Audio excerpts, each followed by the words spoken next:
Tomorrow night at the Boeing Center at Techport, a thrilling 8-bout card awaits San Antonio's boxing fans. But one local fighter whose story is as endearing as any. The story of Eddie the Hunter Ortiz. At 31 years old, his career has reached a turning point in the place where it all started. It's a story of life. It's a story of boxing. It's a story of San Antonio.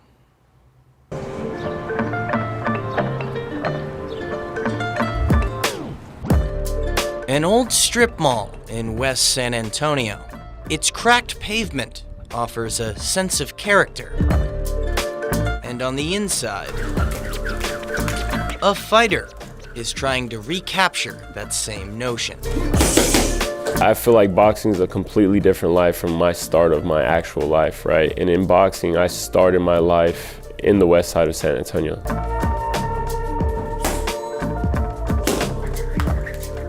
Eddie Ortiz's boxing life didn't start until he was 18 years old. If he hadn't, he worries what could have been. In school, I wasn't doing too well as far as I really didn't care for it, and I was getting in trouble in the streets and stuff. And inside my home too, my mom and dad were, split up at that time.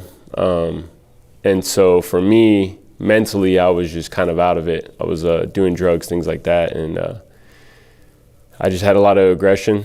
A friend took Eddie to local Zarzamora Street Gym, where Eddie caught the eye of legendary trainer Tony Ayala Sr. Ayala had trained world contenders, and Eddie got beat up his first day. But Ayala saw something in the new kid and told him to come back. Going to that gym changed my life forever. If somebody that is considered a legend within the game here in San Antonio is saying that I have something, then he was kind of the first person to actually believe in me other than my parents. In Eddie's first amateur fight, he lost. But in his corner that day was his family, his entire family, cheering for him. My brother wasn't talking to my mom and dad at the time very much.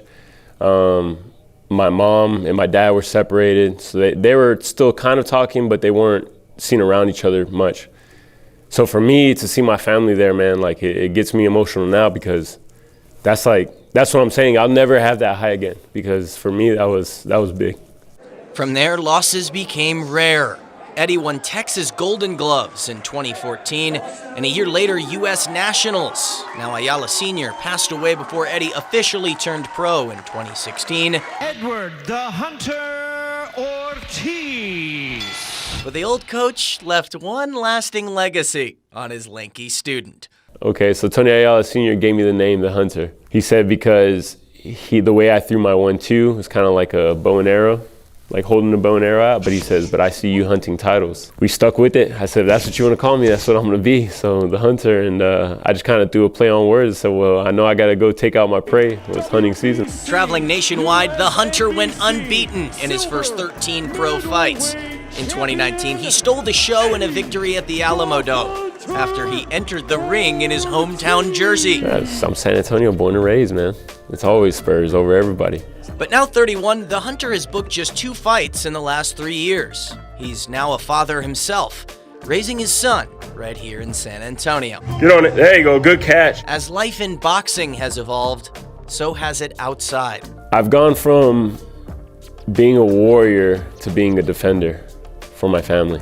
So now the mindset has changed. Family comes first.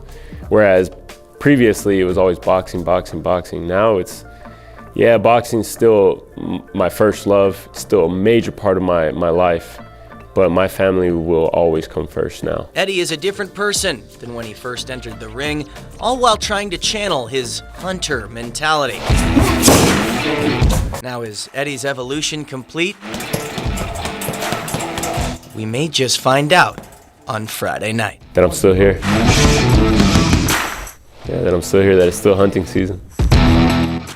Ooh, the wardens issued the alert. You got it on your cell phone. It is hunting season. Tomorrow night, Eddie the Hunter Ortiz and Samari Alexander. See you then.